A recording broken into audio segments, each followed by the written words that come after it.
Avec un règne de 500 ans, entre moins 2700 et moins 2200, l'ancien empire égyptien maîtrise le Nil. C'est-à-dire à peu près autant que ce qu'un être humain peut imaginer maîtriser la nature, ce qu'elle ne va pas tarder à lui rappeler d'ailleurs.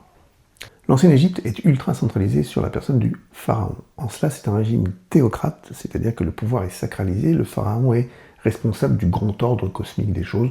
Basiquement, c'est un dieu sur Terre. Leur économie, elle, est basée sur l'agriculture, qui est elle-même totalement dépendante du Nil. Leur administration est hyper verticalisée et pourtant très efficace. C'est l'un des systèmes les plus stables qui a été observé tout au cours de l'histoire jusqu'à ce que, malheureusement, il se déstabilise.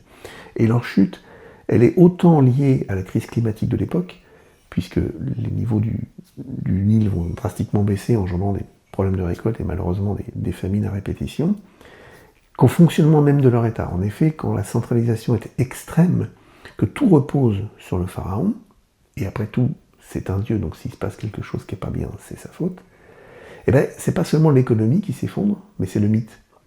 Et les Égyptiens, à cette époque-là, ils ont à faire face à une crise matérielle, mais aussi à une crise de sens. Alors évidemment, les gouverneurs provinciaux en profitent pour se saisir des ressources locales, et c'est la fin du système. Sans compter qu'à l'époque, après des générations de consanguinité, la santé du pharaon ne devait pas être tip-top. D'ailleurs, on va en profiter pour agrémenter le compteur des mœurs ici, et vous rappeler que ne faites surtout pas ça chez vous, c'est très mauvais pour la santé de vos rejetons. De cette déchéance, nous reste cependant l'architecture monumentale.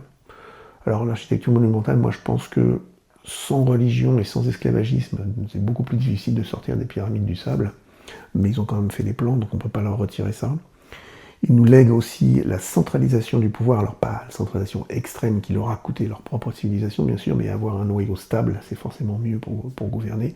Et ils nous laissent, mine de rien, la symbolique du pouvoir. Alors, il n'y a pas besoin de se prendre pour un dieu, mais c'est vrai qu'asseoir une certaine autorité et un certain respect des instances étatiques, ça aide forcément à gouverner.